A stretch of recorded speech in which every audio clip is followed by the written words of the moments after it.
SMITE 2 esports news is out, and as Deelo mentioned, the public reception has been incredibly positive, which, again, I'm biased, but exactly what I expected, I'm not going to lie to you, but I'm very happy to see it. I was very much kind of expecting the reaction to be more positive, because a lot of the news is a lot of things that people have been hoping for, have been wanting, from double elim to a really good prize pool for what is essentially an alpha LAN when we get to Vegas. A lot of really good stuff with it.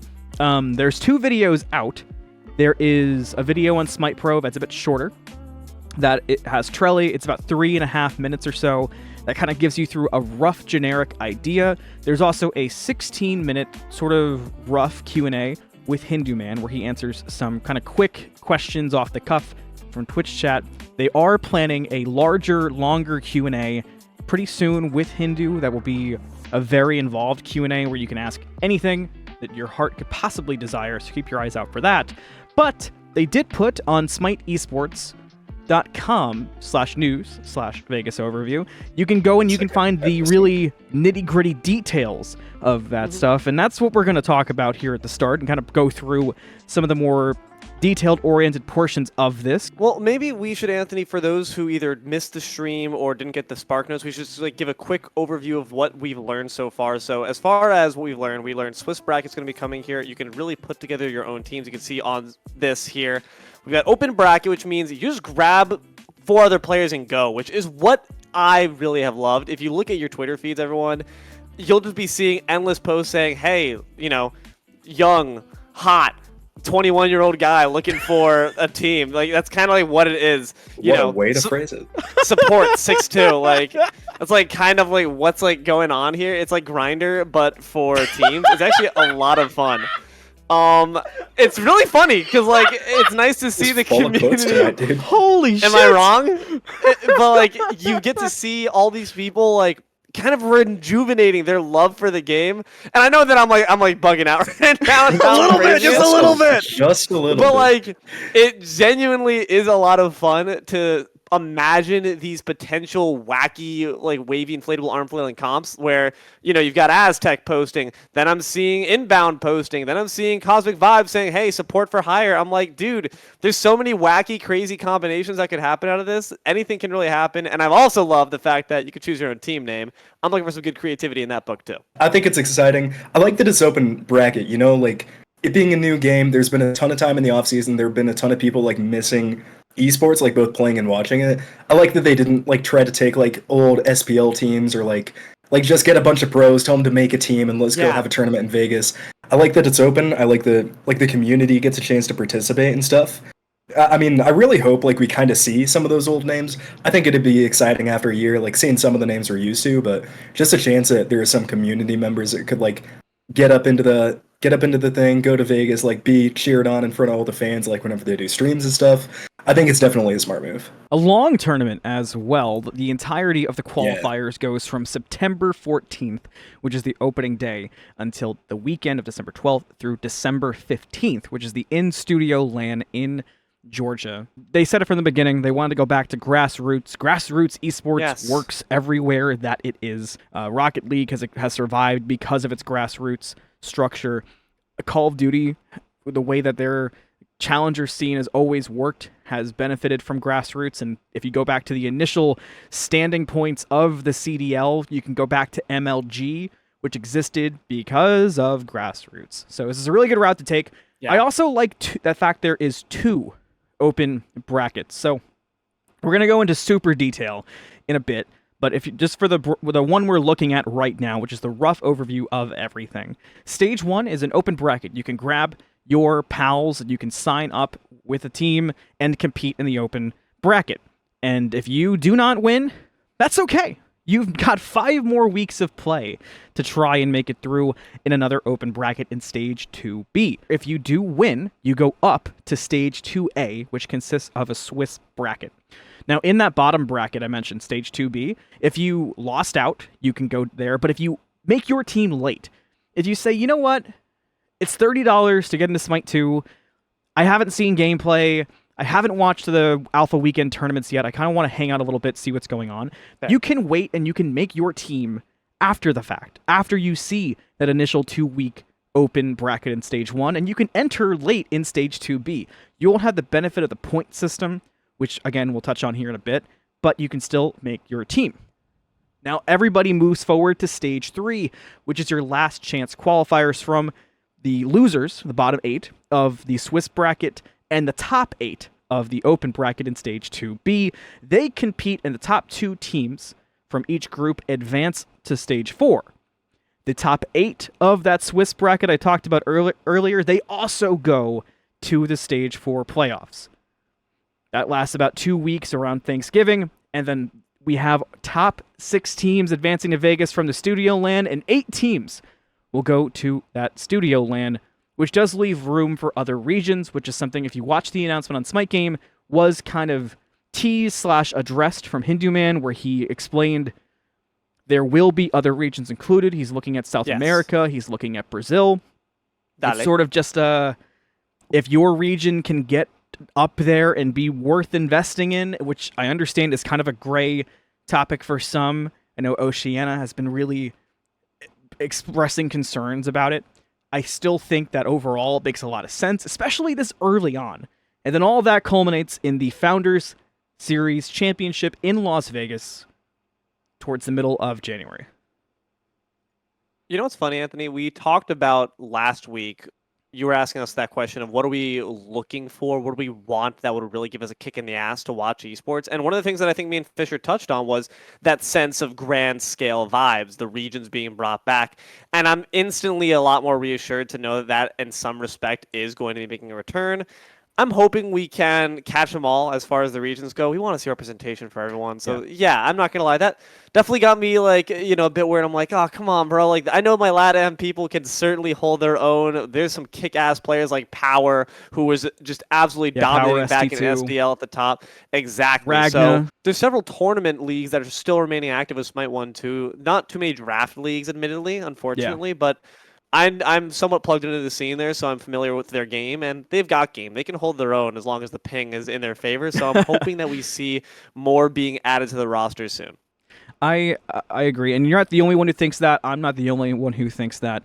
You know, there's even, if you go into the Smite 2 esports Discord, which is just, I believe it's smiteesports.tg, you'll even see, like we talked about the Oceanic region, they reached out in that Discord and they got a response. They're going to be speaking here soon with people as well, trying to get their scene and what their scene has going on recognized to help their chances for having a recognized region. There's a lot being put into this. If you looked at the match or max making part of the patch notes, you saw that North Asia is also included in the matchmaking server. So there's a lot of potential there for a lot of cool stuff. You guys want to get into the details and go through this blog post? Well, so tickets go on sale September 13th. More information about that's coming out soon. I'm also kind of waiting for that, so we're all on the same page. The prize pool is $300,000. The tournament is split between 6 stages that total 12 weeks of competition. So rest in peace, my vocal cords, huh, guys? The casting team is going to be in for some work. The first graphic that pops up is what we talked about before. It's sort of a rough overview of the stages and how they connect. Stage 1 is the open bracket qualifiers that include point totals. Those point totals range from 1st place, 2nd, 3rd, 4th, then 5th through 8th, and 9th through 16th share a total. And those values are 160, 40, 25 for 1 through 4. 5th through 8th has 10 points, and 9th through 16th gets you 5 points, and those points do matter a lot. This open bracket stage will last 2 weeks, starting September 14th, which is my birthday, and ending September 22nd. Teams who compete will earn points based on their final placements, with the top 16 point earners moving to Stage 2A. That is your Swiss stage, and the teams that don't make it to Stage 2A have a chance to compete during Stage 2B. We talked about it a bit already, but the fact that you can enter, sort of test your mettle, test your roster construction, and then have another chance to live another day, or have like a mini roster apocalypse, which I expect a lot of the SOC level amateur power squads and even some SEC teams that can't break that top 16, there will be mini roster apocalypses we don't even know about in that open bracket, guys. That's cool, man. We're gonna be able to see top threats from like just amateur leagues potentially, like Z Tantalus go up against top SPL threats like Weaken.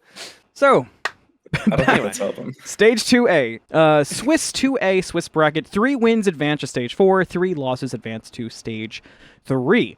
In Stage 2A, the top 16 teams from Stage 1 will compete in a 5-week-long Swiss competition starting September 28th and ending October 27th.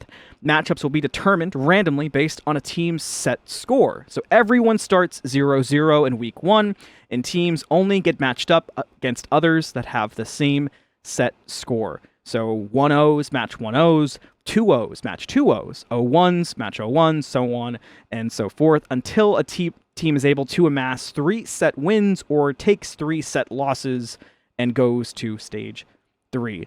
For those who play in OSL, if you're familiar with the Ascension bracket, you are familiar with Swiss brackets. And for those who watch Rocket League, you're very familiar with Swiss brackets, because Swiss brackets are the only reason that Rocket League can function. True. The top 8 teams from this stage will move immediately to Stage 4, while the other 8 will move forward to Stage 3. Teams qualify in waves, with 2 teams qualifying in Week 3 and 3 teams qualifying in Weeks 4 and Week 5. The bottom 8 teams will join teams from Stage 2B in Stage 3, the last chance qualifier. In addition, there's a $5,000 prize pool for the top teams during the Swiss stage based on their final placement, which is something that Hindu did allude to during the broadcast. And if we go back up to the sort of rough... It's a lot of moolah, bruv. ...guideline, yeah, I agree.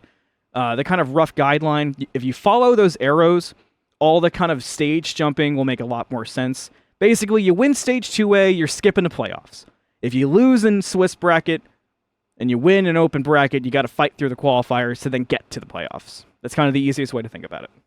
I like the fact that it does. I feel like overall it makes competitive matches. I mean, we saw it today, Anthony. Like, we did a Swiss today for Rocket League 1v1s, and yeah, sure, your first bracket's going to be a bit rough because you're going to have high skill disparities. It eventually narrows down that competition. You know, you have a rough game, you're going to drop down a level, maybe go down to someone who's also having that same rough game, who's also not quite batting at their level in the league. I like it for that aspect. There are I'm not gonna lie. I forget there's definitely a lot of common criticism that goes around about Swiss brackets. I'm not gonna lie though. I don't really understand it because I feel like the complaints that I hear are people saying, "Well, if you have one bad day for Swiss bracket, you're just done." But at the same time, but you're kind of not. Yeah.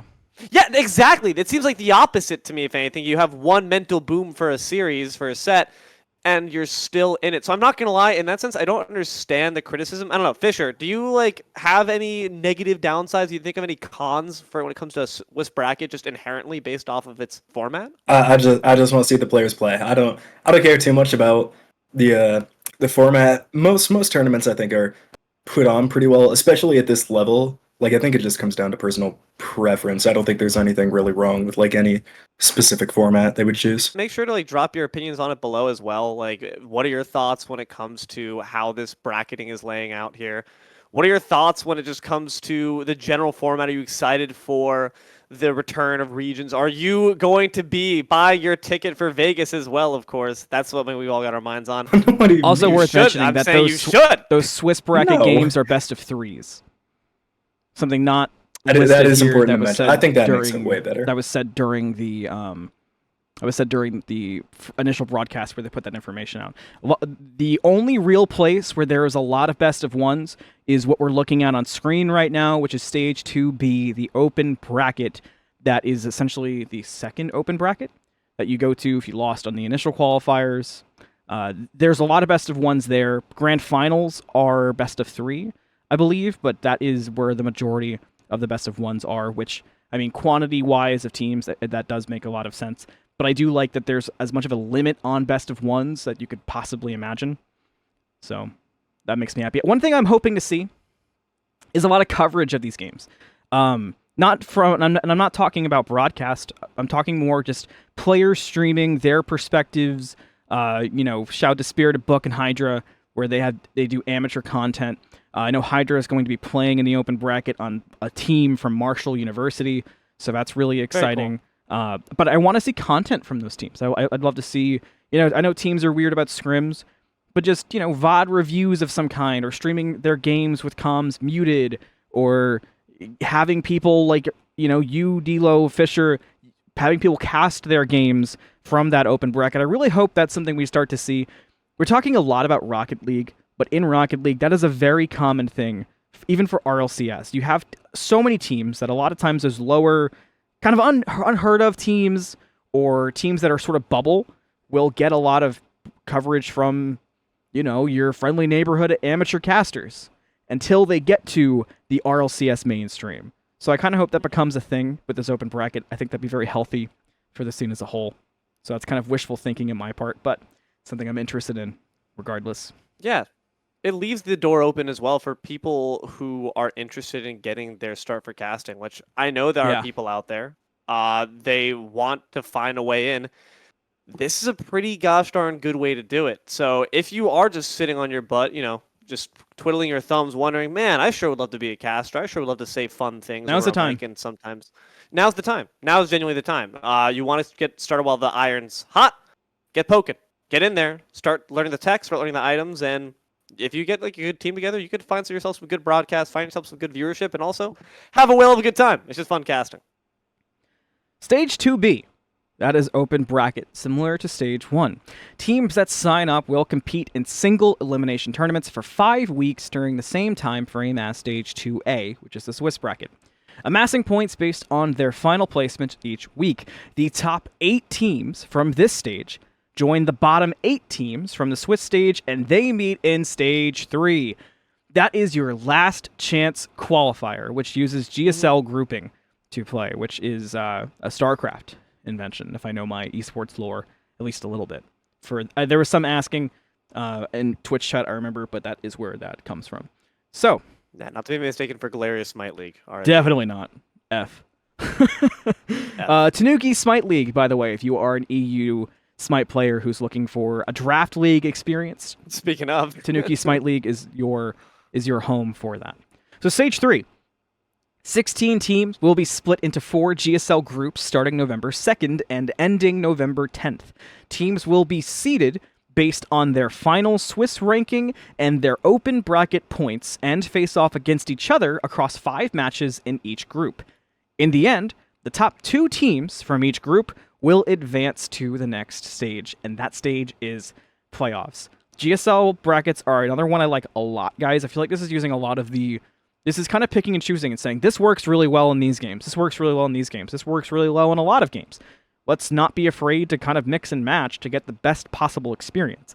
And I think this last chance qualifier combined with the GSL groups really kind of makes it a smooth bridging point between getting some of those more dark horse teams from the open bracket and the losers of Swiss through to the playoffs. That covers the last chance qualifier. I mean, and you know what? Honestly, in a weird way, the fact we were able to kind of get off stage and there wasn't strong opinions about this LCQ is just, it kind of speaks to the smoothness, as I mentioned, of it being a sort of bridge spot from getting the Swiss and the open bracket chaos more condensed and then setting up playoffs. But biggest thing to take away, your open bracket teams, your loser teams from Swiss, they have a chance here to move on to playoffs. And playoffs, that is Stage 4, and you see, if you're looking on the screen and not listening on Spotify, that the bracket gets pretty big again for playoffs. That's because it's double elimination, baby! People have been asking for double elimination in Smite for a very, very long time, guys. And before I even read Realm, I have a dumb they question. got it. So what does that mean? What does that mean? Like, genuinely, what does double elimination? So a double mean? elimination, teams start out in a bracket, right? If you lose, you're not eliminated. You go down to the losers bracket, and you can play your way back through. And yeah, losers pool, like Smash Bros. Yeah, exactly. Yeah, sense. Exactly. That is something that people have been wanting in Smite for a very long time. It's pretty hard to do in MOBAs because MOBAs take forever. It's one of those things that kind of comes with the territory. But I'm very excited to see it here. So I'll go ahead and read Stage 4 as I've read the others. Stage 4, the 8 teams from GSL groups will join the top 8 from Swiss in a 2-week-long 16-team double elimination tournament starting November 16th and ending November 24th. These teams will be seeded based on a group draw where the top seeded teams from Swiss will choose their opponents in round number 1. The top teams from each region move forward to the Studio LAN in Stage 5. So there's a lot of interesting stuff with Stage 4. It isn't just a double elim, but you also have the benefit of winning Swiss, aside from the prize pool, is you get to choose your opponents. And you've got, on paper, weaker opponents coming through. So we're going to have that, if you watch Season 10, you're going to have that moment of, okay, I'm going to stand here and I'm going to sassily pick the opponents we think we're going to shit on. And then it might not always go the way that you think. I mean, one of the most pie on my face moments in esports you can have is when a team says, we want to face X or Y, and then they get dumpstered. Dude, that sets up for some really good storylines in that sense. Us as casters are always looking for that, but that really could be a lot of fun. It's not just an underdog. It's an underdog that they picked out. It's the bully calling on the nerd, shoving them into the locker, but then the kid reveals that they've actually been taking karate classes from Mr. Miyagi the entire time. That's actually going to be a lot of fun. I'm happy it's double elim. I'm happy people get their double elim too, to tell you the truth. I keep getting caught up in Deelo metaphors, man. My bad. Stage 5. No, they're good metaphors. I just I keep laughing to myself. The top teams from playoffs will come to the studio in Alpharetta, Georgia. I'll be there, casting that, waiting for them, to compete for a chance to go to Vegas from December 12th through December 15th. These teams will play in 2 groups, 4 teams each for both qualification and seeding, with 2 teams getting eliminated and the other 6 qualifying for the live LAN event in the HyperX Arena in Las Vegas. And the information listed on the blog for Stage 6 is HyperX Arena in Las Vegas. Based on their seeding from stage number 5, 6 teams will come to the HyperX Arena to compete in a double elimination $300,000 prize pool tournament from January 17th to 19th, 2025. These teams will play in front of a live audience, fans, to become the first LAN winners of SMITE 2 and the SMITE Founders Series champions. So I'm incredibly excited for that. There's a mention to check out SMITE Pro for more details. Like I said as well, the Q&A with Hindu Man is not far away, and that's going to be something I recommend any esport fan for SMITE 2 really pays a lot of attention to, because 90% in my brain, maybe even 99%, if you have a question, it's probably going to be answered that day.